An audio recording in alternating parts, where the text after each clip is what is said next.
কিছু লোক নিয়ম করেছে 3 দিন কবর জিয়ারত করতে হয়। হ্যাঁ, সকালবেলায় মসজিদ তলায় দাঁড়িয়ে আছে, হুজুর নামাজ পড়ছে, হুজুর বাপের কবর জিয়ারত করতে। আর হুজুর গিয়ে জিয়ারত করে এলো, দাঁড়াও দাঁড়াও সবাই দাঁড়াও। হুজুর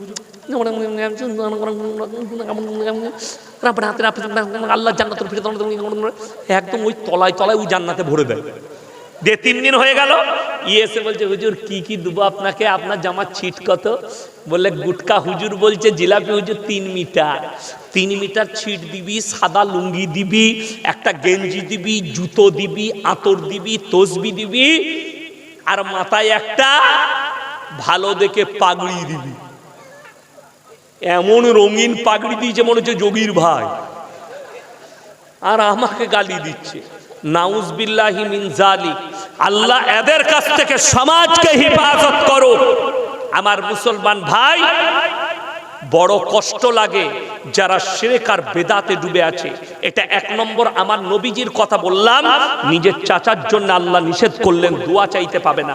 যে রাসূল নিজের চাচাকে কলমা পড়াতে পারেনি, আর তোমাকে এই জিলাপি হুজুর গুটকাখোর এ কন্টেক্ট নিয়ে তোমাকে জান্নাতে দিবে, এ হারামখোর আগে কেলানি খাবে। চলুন 1 নম্বর গেল। আপনারা বলুন, আপনাদের এখানে পুকুর আছে না নাই? জঙ্গিপুরে মাছ চাষ হয়, পুকুর নেই? গঙ্গা কিন্তু খুব কাছে, ঠিক কিনা? এটারই নাম গঙ্গা, এটারই নাম ভাগীরথী, এটারই নাম হুগলি নদী। জানেন তো, জায়গায় জায়গায় পাল্টাইছে, জেলায় জেলায়। এইটা ওপরে যখন চলে যাবেন যমুনা, গঙ্গা যমুনা, নিচে নেমে গেল পদ্মা, এইদিকে বেরিয়ে এলো গঙ্গা। গঙ্গাটাই ভাগ হয়ে গেছে। কোরআন শুনেলেন এরপর। আমার মুসলমান ভাই, ইমানদারির সঙ্গে বুঝবেন, এই নদীতে যদি বাপ দাঁড়িয়ে থাকে পারে, আর একটা সন্তান যদি কারোর ছেলে পড়ে যায়, সে ঝাঁপ দিবে না? দিবে না? দিবে।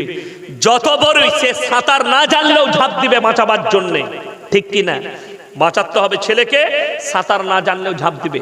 আমার মুসলমান ভাই, আমাদের সমাজে এই পৃথিবীতে এমন একজন নবী এসেছিলেন, লাইভ মৃত্যু দেখেছে নিজের চোখেতে, কিন্তু দোয়া করতে পায়নি, হাত নামিয়ে নিতে হয়েছে। তিনি হচ্ছেন হযরতে নূহ নবী।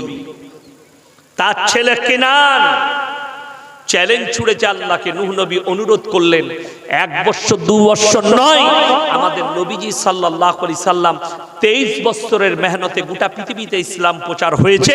হযরতে নূহ নবী 950 বছর দাওয়াত দিয়েছে তার কমকে, কোরআনে আছে। তারপরেও মুষ্টি কত লোক ঈমান এনেছে।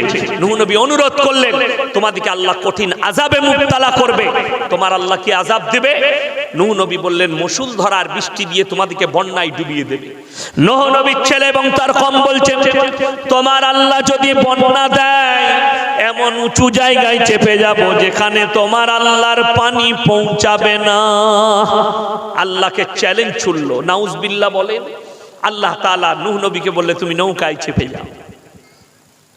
যারা মনে মনে ভাবছেন আযাব এলে লুকিয়ে পালিয়ে যাব, আযাব এলে, আপনি বলুন, রাত 2টোর সময় যদি জঙ্গিপুরের মানুষ ঘুমায়, আর গোটা জঙ্গিপুরটা ভেঙে যদি গঙ্গায় ঢুকে যায়, পালাবার রাস্তা পাবে? কথা বলেন হ্যাঁ কি না? পাবেন না।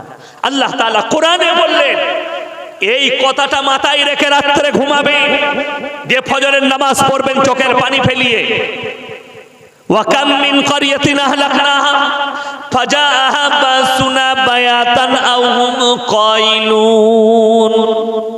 হে নবী, বলে দাও, আমি যখন কোন জাতিকে ধ্বংস করি, নির্দিষ্ট সময়ে করি, যখন তারা গভীর নিদ্রায় থাকে, রাত্রিতে কিংবা দ্বিপ্রহরে, যখন আরামরত অবস্থায়, ঘুমন্ত অবস্থায় থাকে, আমার আযাবটা দিকে অ্যাটাক করে।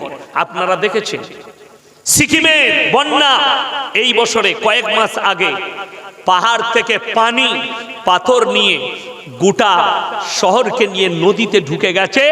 আমাদের দেশের একটা সেনা ছাউনি, 25 জন সেনা ছিল, তাদেরকে নিয়ে ঢুকেছে, পালাবার রাস্তা খুঁজে পাইনি।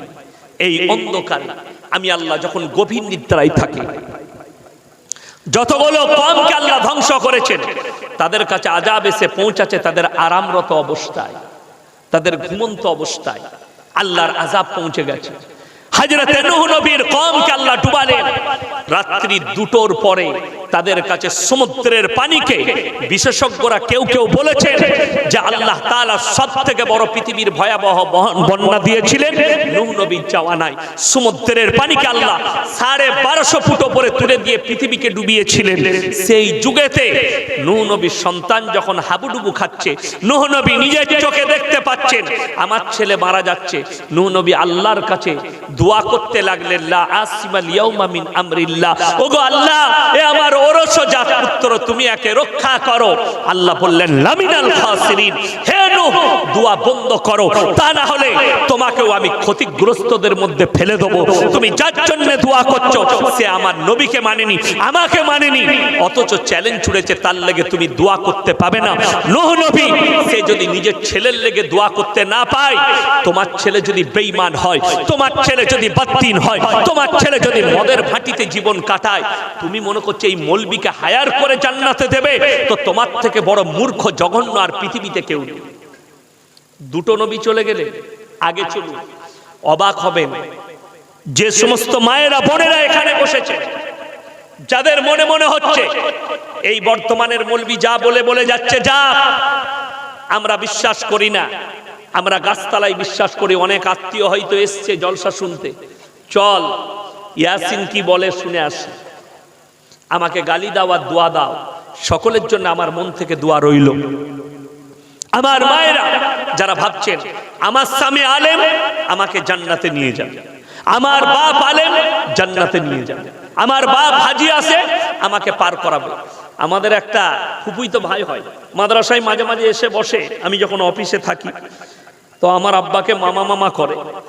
তো সে একদিন বলছে আমার জানো তো চিন্তা নাই। এমন কেন বলিনি? বললে আমি নিয়ত করেছি তোমাদের বাপ বেটার পেছনে জামাটা ধরে পেরিয়ে যাবে।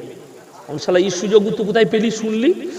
বললে একজন হুজুর বায়ান করছিল যে যদি তোমরা পীর মানাও পীরের জামাটা ধরে পেরুতে পাবে। আমি বললাম সেই গুটকাখোরকে বলবি আল্লাহর নবীর হাদিস, কিয়ামতের দিনে নারী পুরুষ উভয়ে উলঙ্গ অবস্থাতে থাকবে। তাহলে ধরবি কোন জায়গায়? এমন দড়ি নিয়ে যাবি সাথে করে আমার কোমরে বেঁধে দিবি। এর থেকে বড় মূর্খ কেউ নাই। আমি তাকে শোনালাম, শোনো, শুধু মৌলবি তো দূরের কথা, হুজুররা তো দূরের কথা, কোরআন শুনেলেন। আমার মায়েরা শুনবেন, ইয়াউমা ইয়াফিরুল মারউ মিন আখি ওয়া উম্মিহি ওয়া আবি ওয়া সাহিবাতিহি ওয়া বানি লিকুল্লি ইমরিইন মিনহুম ইয়াউমাইদিন শানু ইউগনি। হে আমার নবী বলে দাও কিয়ামতের দিনটা এত ভয়ানক হবে, স্বামী স্ত্রীর কাছে ছুটে যাবে, স্ত্রী বলবে দুনিয়াতে আমার স্বামী ছিল না, স্বামী বলবে স্ত্রী ছিল না, বাপ বলবে বেটা ছিল না, বেটা বলবে বাপ ছিল না, মা বলবে বিটি ছিল না, বিটি বলবে মা ছিল না, বন্ধু বলবে বন্ধু ছিল না। কেউ কারোর জন্য যারা পরিমাণ বোঝা বহন করবে না। মা আয়েশা সিদ্দিকা রাদিয়াল্লাহু তাআলা আনহা নবীজিকে জিজ্ঞেস করলেন চোখের পানি ফেলে, ইয়া রাসূলুল্লাহ, নারী পুরুষ যদি উলঙ্গ অবস্থায় থাকে কিয়ামতের দিনে নারীদের ইজ্জতের কি হবে?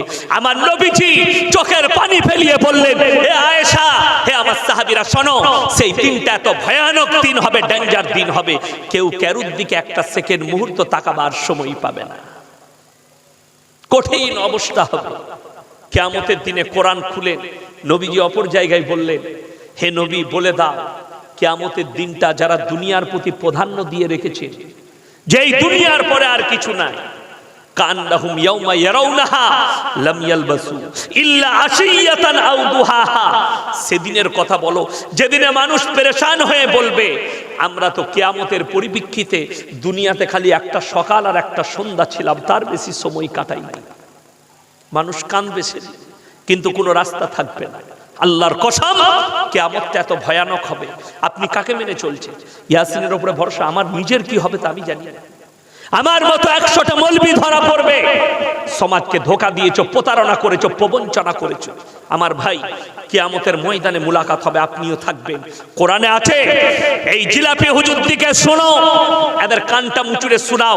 সূরা আরাফের প্রথম পৃষ্ঠা, ফালানাস আলান্নাল্লাযীনা উরসিলা ইলাইহিম ওয়ালানাস আলান্নাল মুরসালিন। যারা বলছে পীরের দ্বারা মানুষ জান্নাত পাবে, যারা বলছে পীর ধরলে জান্নাত পাবে, তাদেরকে এই আয়াতটার ব্যাখ্যাটা বলতে বলো। আল্লাহ কোরআনে বললেন, আমি কিয়ামতের দিনে পীর ফকির মৌলবি মুল্লা তো দূরের কথা, আমি রাসূল আর পয়গম্বর দিকেও ডার করা